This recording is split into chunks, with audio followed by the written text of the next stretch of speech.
అక్కడ దిగి చేసిన విధ్వంసం, ఒక ఆర్ఏఎఫ్ పర్సనల్ అయితే కాలితో తొక్కి చంపే ప్రయత్నం కూడా చేశారు. దాని మీద మాత్రం మరి కాంగ్రెస్ పార్టీ కానీ లేకపోతే సిజేపీ కానీ ఏం మాట్లాడలేదు. They are disowning that. మేము ఆందోళనకారులకి మాకు సంబంధం లేదనే మాట మాట్లాడుతున్నారు. అండ్ మొత్తం ప్రధానమంత్రి అయితే టోటల్ రివ్యూ చేస్తున్నారు. సోనం వాంగ్చుక్ని union ministers JP Nadda, Jitendra Singh వీళ్ళు మాట్లాడారు. ఆయన టైం అండ్ అగైన్ అడుగుతున్నది ఏంటంటే, నాకు హామీ ఇస్తే నేను విరమించేస్తానండి. Is eagerly waiting. మీరు ఎప్పుడు హామీ ఇస్తే నేను అప్పుడు దీక్ష విరమించేస్తాను. అండ్ ఫర్దర్గా దీనికి సంబంధించిన డెవలప్మెంట్స్ మీద ఈరోజు ఏం జరగబోతుందండి? సో ఇవాళ మీరు అన్నట్టుగా ప్రధాని నరేంద్ర మోదీ రంగంలోకి దిగినట్టుగా సమాచారం. పూర్తిగా దీని విషయంలో పూర్తిగా ఆయన్నే ప్రత్యక్షంగా పర్యవేక్షిస్తున్నారని కూడా సమాచారం వస్తుంది ఢిల్లీ వర్గాల్లో. బేసికల్లీ ఇప్పుడు ఇది విద్యార్థి ఉద్యమం, ఫస్ట్ బొద్దింకల ఉద్యమం కాస్త కమ్యూనిస్టు బొద్దింకల ఉద్యమం కాస్త ఇవాళ అది నిజంగానే ఏదో విద్యార్థి పేరిట జరుగుతున్నట్టు ఉద్యమంగా మారుతున్నటువంటి పరిస్థితులు కనబడుతున్నాయి. అండ్ ఇంకోవైపు ఏంటంటే దేశవ్యాప్తంగా లాఠీ చార్జ్ విజువల్స్ ఎక్కువగా ప్రచారంలోకి తీసుకొస్తున్నారు. నిజానికి పోలీసుల మీద జరిగినటువంటి దాడుల గురించి చాలా తక్కువ ప్రచారం జరుగుతోంది.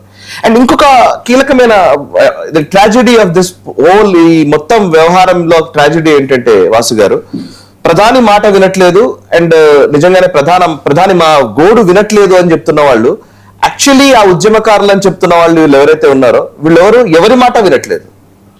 అసలు బేసికలీ నీట్ విషయంలో ఏం జరిగింది, ఎవరి మీద చర్యలు తీసుకున్నారు, అసలు ఇట్లాంటి వ్యవహారాలు గతంలో ఏం జరిగాయి, దేశవ్యాప్తంగా ఉన్నటువంటి లీకేజ్ల గురించి ఏం జరిగింది అని ఎవరైనా మాట్లాడే ప్రయత్నం చేసినా కూడా మీరు గోధి మీడియా, మీరు బీజేపీ, మీరు ఇంకోటి అని మాట్లాడేసి అసలు బేసికల్లీ వినే వాతావరణాన్ని తీసేస్తున్నారు. అది అసలు ట్రాజెడీ. సరే ఓకే, ఇప్పుడు ప్రస్తుతం ప్రధాని ఆల్మోస్ట్ దీని మీద ఒక 2-3 స్టేట్మెంట్స్ కూడా ఇచ్చారని. ఇంతకు ముందు మౌనంగానే ఉండే, ఇప్పటివరకు ఏం మాట్లాడలేదు. అని మొన్న ఆయన మాట్లాడినప్పుడు ఇది నిజంగానే ఇది చాలా దారుణమైన విషయము, పేపర్ లీక్ వ్యవహారము, దీని మీద మేము సీరియస్ గా స్పందిస్తున్నాము అని చెప్పేసి ఆయన మొన్న ప్రకటన చేశారు.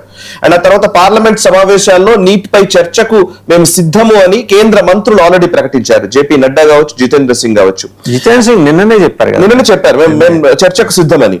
చర్చకు సిద్ధమని చెప్పిన తర్వాత రాహుల్ గాంధీ ప్రధాని నివాసం ముందు నిరసనకు వచ్చారు. అసలు యాక్చువల్లీ నిజానికి చెప్పాలంటే ఆయన పార్లమెంట్ లో చర్చిస్తామని చెప్పిన తర్వాత కూడా ఈ నిరసన ఎందుకు చేస్తున్నారు అని చెప్పి కూడా జితేంద్ర సింగ్ విమర్శించారు. ఇప్పుడు సెషన్ నడవట్లేదు అనుకోండి, అది వేరే పద్ధతి. కొన్ని సెషన్ నడవట్లేదు కాబట్టి ప్రైమ్ మినిస్టర్ ఇంటి ముందు వెళ్ళి ధర్నా చేస్తాం. సెషన్ నడుస్తుంది కదా. అవును. ఇవాళ ఇంకొకటి జరిగింది. ఇవాళ ఏంటంటే ఇవాళ కేంద్ర కేబినెట్ సమావేశం జరగబోతోంది అని సమాచారం. కేంద్ర కేబినెట్ లో ఈ అంశం గురించి చర్చిస్తారా అనేది కూడా నడుస్తున్న వ్యవహారం.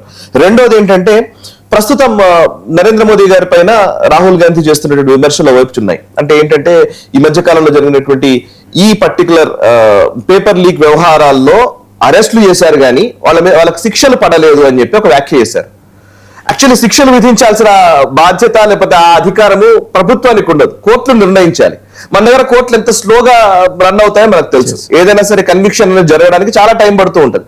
చాలా పెద్ద పెద్ద అత్యాచారాల కేసుల దగ్గర నుంచి, స్కామ్ల దగ్గర నుంచి అన్నిట్లోనూ ఇట్లా కాలయాపన జరుగుతూ ఉంటది. సో అది ప్రభుత్వ బాధ్యత అన్నట్టుగా రాహుల్ గాంధీ మాట్లాడుతున్నారు. అయినప్పటికీ ఇప్పుడు ప్రధాని ఒక స్టేట్మెంట్ కూడా ఇచ్చారు. ఏంటంటే ఫాస్ట్ ట్రాక్ కోర్టులను మేము ఏర్పాటు చేస్తాము, మేము అరెస్టులు చేస్తున్నాము. సీరియస్ గా 13 మందిని మన సిబిఐ అరెస్ట్ చేసింది ఈ పర్టికులర్ వ్యవహారంలో. ఆ అరెస్ట్ అయిన వాళ్ళు కూడా ఎవరు తెలుసా సార్? అరెస్ట్ అయిన వాళ్ళంతా ఆ కోట, అక్కడ ఉండేటువంటి కోచింగ్ సెంటర్లో నిర్వాహకులు అండ్ కొంతమంది దాంట్లో ఈ పర్టికులర్లీ గవర్నమెంట్ కి రిప్రజెంట్ చేసేటువంటి కొంతమంది ఉన్నారు. ఆ 13 మంది ఈ కోచింగ్ సెంటర్లకు సంబంధించిన వాళ్ళే ఎక్కువ మంది అందులో. అండ్ తల్లిదండ్రుల ఆశను బేస్ చేసుకుని ఈ కోచింగ్ సెంటర్లు నడిపిస్తున్న వ్యవహారాలు ఇవన్నీ లీక్ వ్యవహారాలు. అండ్ కోచింగ్ సెంటర్లు ఏం చేస్తాయి, వాడికి డబ్బులు. ఇప్పుడు సింపుల్ లాజిక్ సార్, మనము మాట్లాడితే 5 కోట్ల రూపాయలు నేను మెడికల్ సీట్ తీసుకోవాలంటే 5 కోట్ల రూపాయలు పెట్టాలి. దానికంటే 50 లక్షలు పెడితే ఎవడో లీక్ చేసి ఇస్తాడేమో. సో అట్లాంటి వాతావరణం కూడా వచ్చేసింది. దాన్ని బేస్ చేసుకుని కోచింగ్ సెంటర్లు అండ్ ఈ ప్రభుత్వంలో పనిచేసేటువంటి అధికారులు వీళ్ళ మధ్య కుమ్మక్కైపోయి ఒక ఫిజికల్ పేపర్ బయటకు రాగానే అది లీక్ అయిపోతూ ఉంటుంది.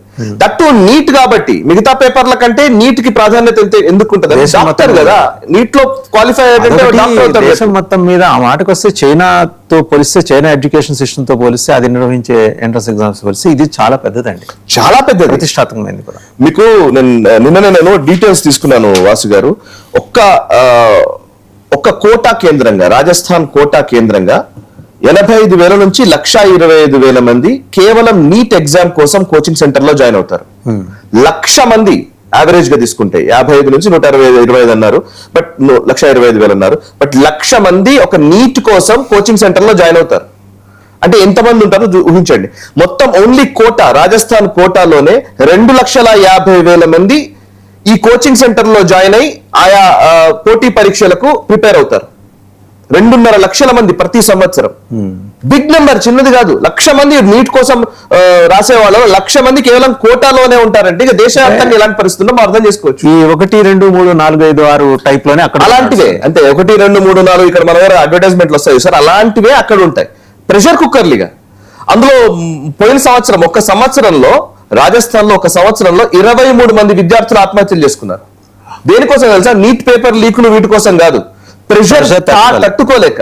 ఆ ఇన్స్టిట్యూట్స్ లో ప్రెషర్ తట్టుకోలేక చనిపోయిన వాళ్ళు 23 మంది ఒక్క సంవత్సరంలో. అంటే ప్రతి ఏటా ఎంతమంది చనిపోతున్నారో మనకు తెలుసు.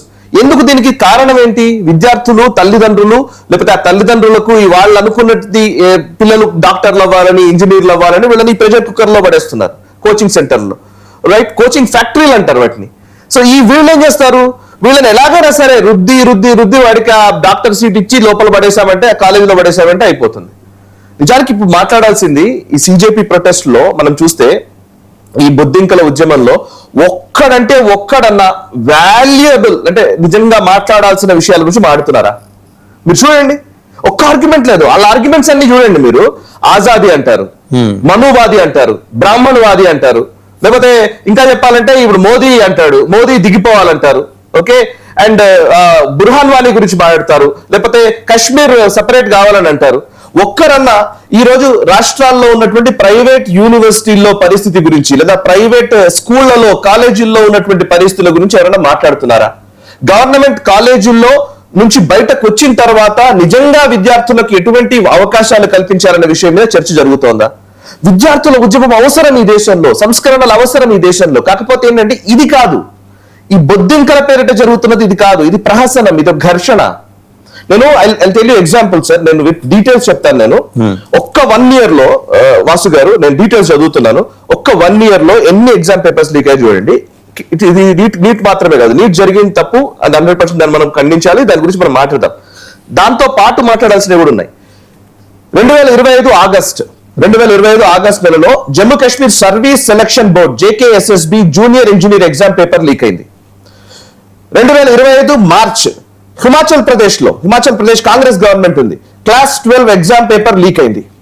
జార్ఖండ్ లో ఇండి బ్లాక్ లో కూటమిలో భాగస్వామ్య పార్టీ అయినటువంటి JMM అధికారంలో ఉంది, class 10 board exam paper leak అయింది ఫిబ్రవరి 2025.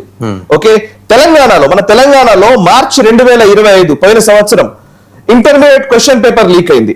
ఓకే, తెలంగాణలోనే ఈ పర్టికులర్ మార్చ్ 2026 మార్చిలో SSC పేపర్ లీక్ అయింది. నిజామాబాద్ లో 7 గవర్నమెంట్ టీచర్స్ ని సస్పెండ్ చేసింది తెలంగాణ ప్రభుత్వం. తమిళనాడులో టీచర్ ఎడ్యుకేషన్ యూనివర్సిటీకి సంబంధించి పేపర్ లీక్ అయింది మార్చ్ 2025. వెస్ట్ బెంగాల్లో కానిస్టేబుల్ రిక్రూట్మెంట్ లో స్కాండల్ జరిగింది, ఇది 2025 మొన్న డిసెంబర్ నెలలో జరిగింది. అంటే ఇప్పుడు మరి జమ్మూ కాశ్మీర్ లో నేషనల్ కాన్ఫరెన్స్ గవర్నమెంట్ ఉంది, దాని గురించి ఎవరు మాట్లాడారు? హిమాచల్ ప్రదేశ్ లో కాంగ్రెస్ గవర్నమెంట్ ఉంది, తెలంగాణలో కాంగ్రెస్ గవర్నమెంట్ ఉంది, తమిళనాడులో అంతకుముందు DMK గవర్నమెంట్ ఉంది. సో ఇవన్నీ గురించి మనం డిస్కస్ చేయట్లేదు, నీటి గురించి మాత్రమే మాట్లాడుతున్నాం మనం. అండ్ ఇవి మాత్రమే కాదు, నేను ఐ టెల్ యూ, సరే యూపీఏ గవర్నమెంట్ టైంలో జరిగిన వాటి గురించి నేను స్పెసిఫిక్ గా నేను డీటెయిల్స్ తీసుకొని మరి చెప్తున్నాను, రీసెర్చ్ చేసి మరి చెప్తున్నాను. 2004 CBSE all India pre medical test leak అయింది. 2006 CBSE class 12 accountancy paper leak అయింది. 2007 AIEEE పేపర్ లీక్ అయింది. 2008 pre medical test paper leak అయింది. 2011 AIEEE పేపర్ లీక్ అయింది యూపీలో. 2012 AIIMS entrance exam paper leak అయింది. ఇందిరాగాంధీ ఆ టైంలో నిజంగా చెప్పాలండి, ఇదంతా మనం మాట్లాడుతున్నాం కానీ ఇప్పుడు 2012 వరకు నేను చెప్పాను. 2013లో Maharashtra HSC exam paper leak అయింది. 2013 రాజస్థాన్ యూనివర్సిటీ పేపర్ లీక్ అయింది. 2013 Rajasthan public service commission paper leak అయింది. 2014 CBSE class 10 mathematics paper leak అయింది. 2014 CBSE క్లాస్